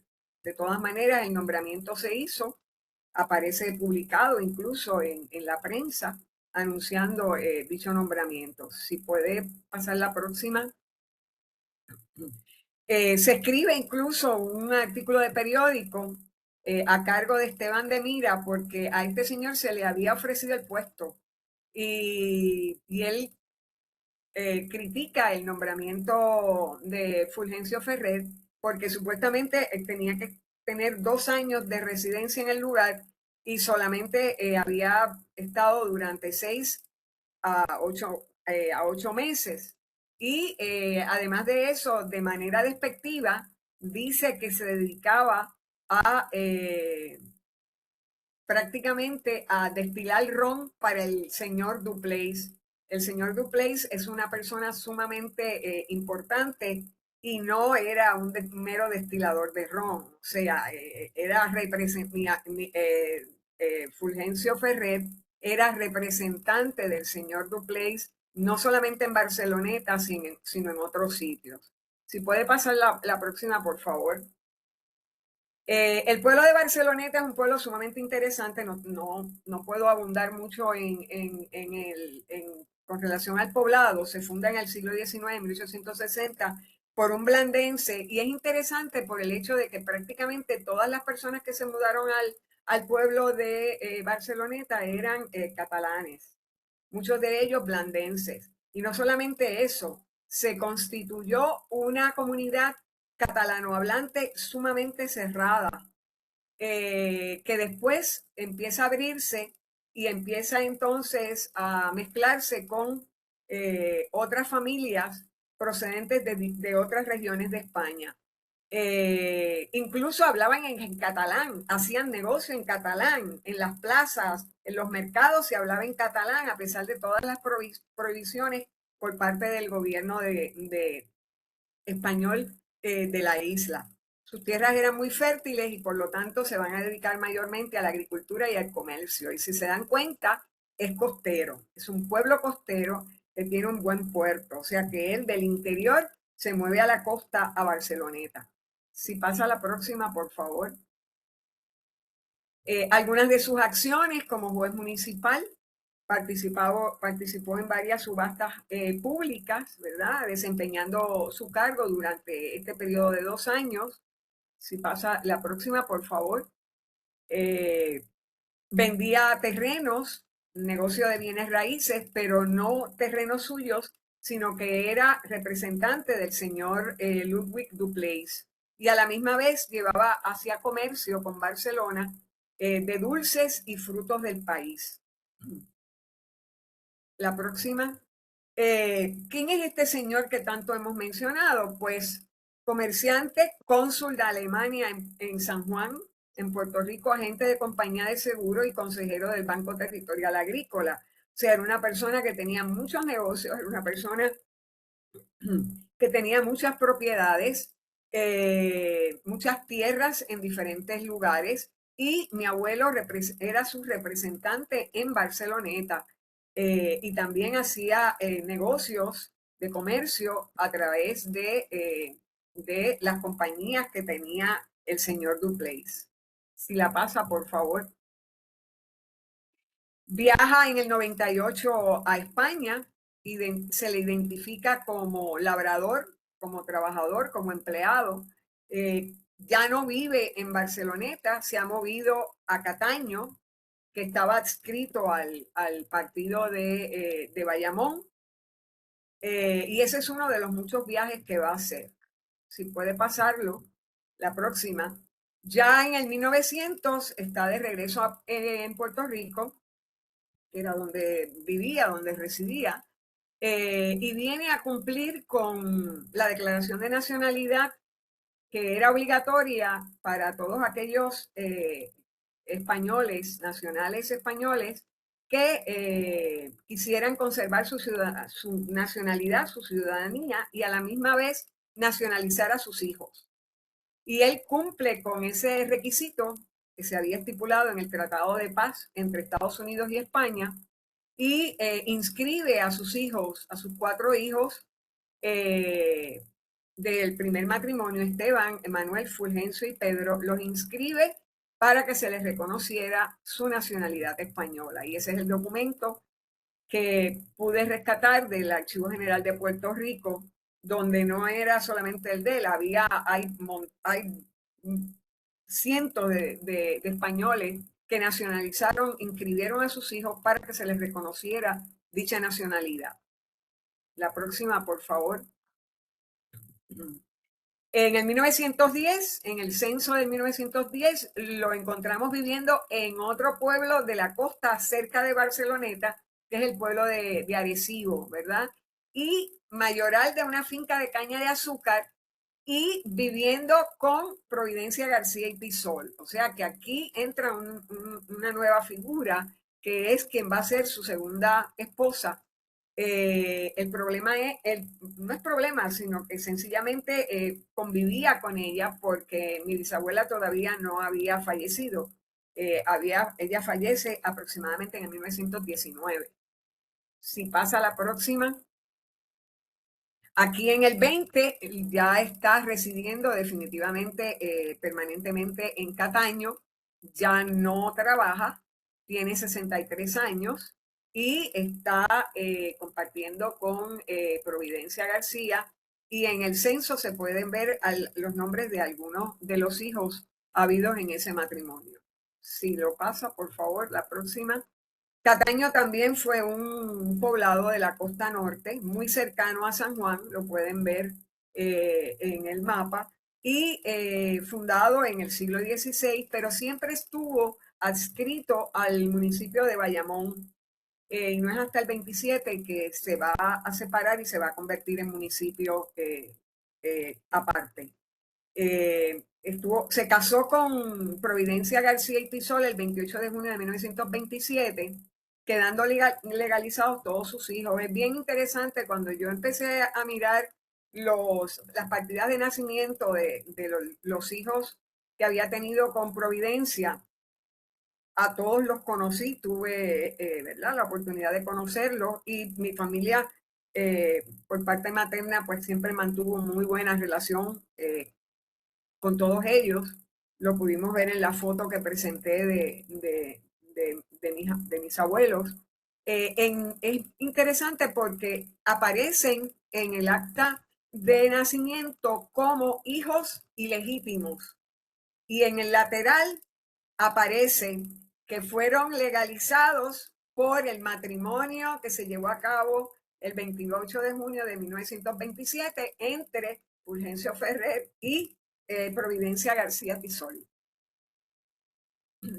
Pasa la próxima, por favor. Viaja con frecuencia, hay montones, tengo varios viajes que hace prácticamente de manera anual. Viajaba a España y Blanes, siempre manteniendo los lazos con todos sus familiares y amigos. Aquí viaja con uno de sus hijos de su primer matrimonio, con Fulgencio Ferrer León. El próximo, por favor. Y aquí lo vemos en una foto en Blanes. Tengo que hacer una aclaración. No era su hermana. No sabemos quién verdaderamente era. Inicialmente se me indicó a mí por miembros de la familia de que era la hermana, una de sus hermanas, Teresa. No puede ser hermana por la sencilla razón de que es una mujer muy joven para ser su hermana. Por lo tanto, puede haber sido su sobrina, está ahí con su hijo Pedro, y acá está con uno de sus hermanos, pero no puedo, eso hay que arreglarlo, no fue su hermana y reconozco que inicialmente se puso como hermana, pero no lo era. No coinciden las fechas. Fallece en Cataño el 24 de abril de 1928, con 73 años, de profesión agricultor. Muere de tuberculosis pulmonar y vivía en la calle El Tren, que es una de las calles principales que todavía se conserva en el pueblo de Cataño. La casa no, hay una casa completamente moderna que lleva el número 39, pero imposible. Y su esposa era Providencia García y Pisol. Le quise incluir el sistema de numeración genealógica Sosa Stradonitz para que vean mi relación con Fulgencio, partiendo de mí, por vía materna, María de Lourdes Ferrer Vázquez, Esteban Ferrer de León y Fulgencio Francisco Ramón Fulgencio Ferrer Barrera. Si pasa a la próxima. Y hay 5 generaciones partiendo de Fulgencio, que son partes del árbol genealógico completo. Y lo próximo, pues, es la bibliografía, las fuentes primarias, las fuentes secundarias con las que he estado trabajando. Y básicamente, si hay alguna pregunta o duda o quieren que les aclare algo, fuentes secundarias, fuentes electrónicas, y darles las gracias por la atención que me han prestado. Y una pena que no pudiera presentarla. Así que si hay algún comentario. Bueno, son los peligros del directo, pero lo hemos solventado bien. Felicitaciones también por esta magnífica presentación y también, bueno, pues evidentemente se nota cuál ha sido su profesión, ¿no? Por la claridad de exposición y por lo ameno que ha sido. Y volvemos a ver lo importante que han sido y son las migraciones en la configuración de las familias y cómo, bueno, pues también contextualizado como estaba la presentación de las causas que llevaron a emigrar a muchas personas y cómo bueno, se forman los lazos que nos unen en ambos lados del charco. Así que lo dicho, enhorabuena y Muchas abrimos el gracias. turno de preguntas. Muchas gracias.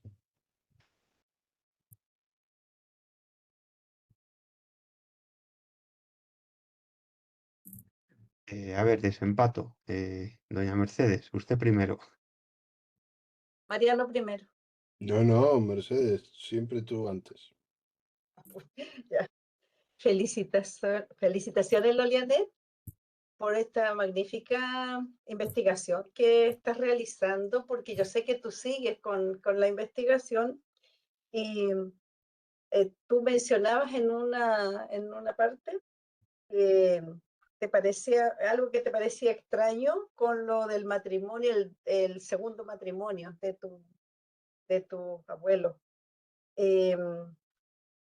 Bueno, yo creo que esa disonancia entre la fecha de matrimonio y los nacimientos de los hijos es porque él antes estaba con la señora nomás y debe haber estado viva estaban separados de hecho, me imagino, en ese tiempo divorcio, no lo sé, no creo, pero a lo mejor había una separación de hecho de la esposa, ¿cierto?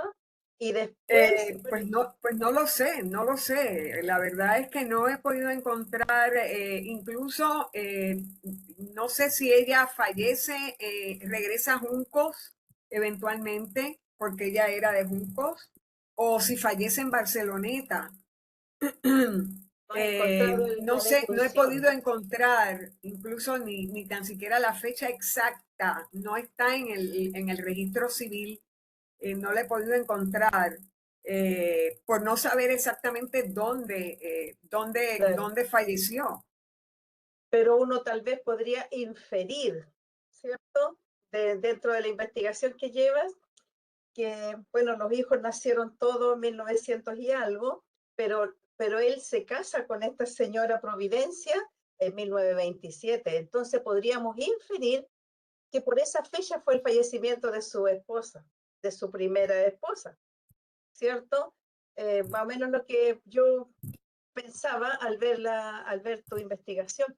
Y a lo mejor por esas fechas es donde debe estar el fallecimiento de ella para que él pudiera quedar libre y poder, viudo, casarse.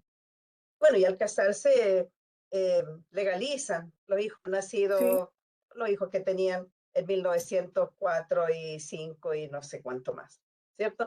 Entonces a lo mejor el fallecimiento de la abuela va por ahí, por 1927. Ahí en ese año, el año anterior, por ahí un poquito debe haber sido, considero. Muy, muy, te felicito, muy buena tu investigación, cómo has seguido la pista, los viajes que él hacía, y bueno, muy multifacético, oye, tanto tu abuelo como luego también lo que me llamó la atención, el señor que reclamaba porque no le dieron a él su puesto que él esperaba. Y reclamaba porque se lo dieron. Me imagino que el otro tenía más prestancia, más tal vez educación, conocimiento, no sé, y todo para poder que lo hayan llamado ahí como juez y qué sé yo. Pero bueno, te felicito. Muy, muy, muy interesante la presentación, gracias la historia de tu Mercedes, pariente. A seguir, gracias. hasta seguir, Sí. hasta poder publicar toda esta historia. Mariano, cuando gustes. Pues a mí me ha gustado mucho esta presentación, ¿no?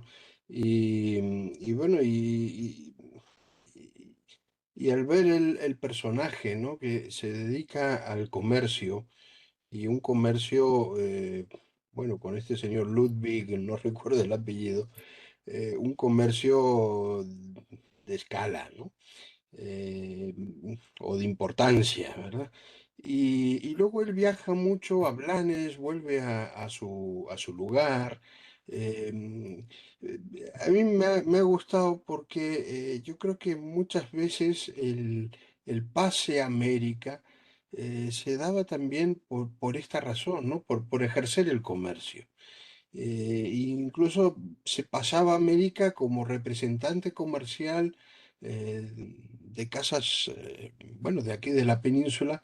Yo sé que en Cataluña había casas comerciales importantes, entonces no sé si este es el caso, aunque luego él pues pueda, bueno, ampliar sus horizontes comerciales con este Ludwig y con otras compañías más, ¿no? O sea que me parece eso muy interesante. Y luego a mí, ya quizás no tiene que ver con el tema, pero hoy que estamos aquí con los alumnis de la SIG, me resulta muy gratificante, bueno, pues tener aquí a Lolianet, que es doctora en historia, porque la historia, yo creo que siempre o a veces ha considerado a la genealogía un poco el patito feo de la historia. Y bueno, yo siempre he pensado que la genealogía es una manera de mirar la historia, de estudiarla, eh, bueno, pues desde otro punto de vista, ¿no? Desde otro ángulo, incluso partiendo desde la familia, ¿no? Que es bueno, la estructura social más básica. Así que, bueno, me agrada que una persona como Lorianet, doctora en historia, pues recurra a los genealogistas bueno, pues para formarse, para aprender un poco más desde este punto de vista, porque de alguna manera entiendo que eso quiere decir que los genealogistas algo tenemos que aportar a la historia. Así que bueno, muchísimas gracias, Lolenet. Muchas gracias, Mariano. Yo creo que cuando hacemos genealogía es importante también ver dentro del contexto histórico, ¿verdad? En que se dan las circunstancias. Y por eso hice ese trasfondo. Y de hecho mi interés por la genealogía ha surgido después de haber estudiado historia, que y me ha ayudado mucho el haber estudiado historia para continuar dentro de la genealogía, porque pues en la historia uno tiene que hacer investigación, tiene que ir a los archivos, tiene que usar los protocolos notariales, los archivos parroquiales, y eso pues definitivamente pues sirve de base para, para poder seguir pues todos los lazos genealógicos que podamos encontrar. Muchísimas gracias. Sí, Mariano, no sé si quieres aportar algo. No, dar las gracias a Lolenet y poco más. Muy bien. Gracias, muchas gracias a ustedes. Pues Rosana, cuando gustes.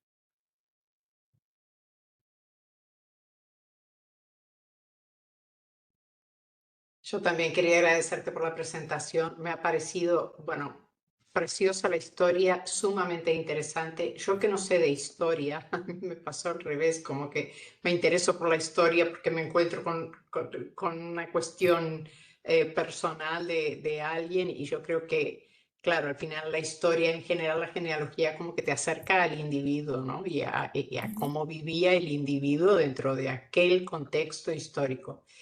Me encantó el hecho de que este señor fuera catalán y comerciante porque cumple con todos los estereotipos típicos del catalán, ¿sabes? Aquello de la pela, y yo la busco y la rebusco.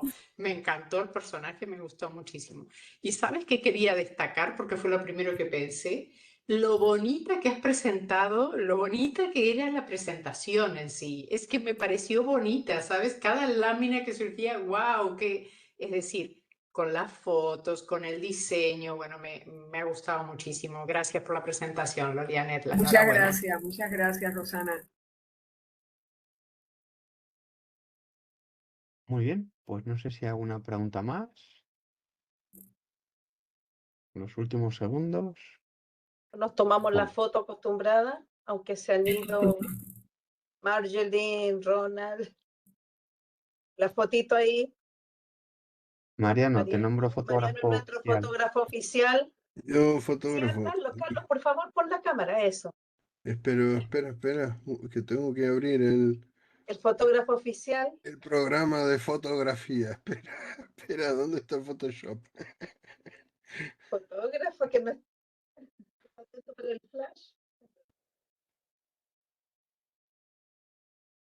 Ahí todos están guapos, ¿no? Un segundo. Eso es lo que tiene la CIGE, puros guapos. Bueno, pues vamos para allá.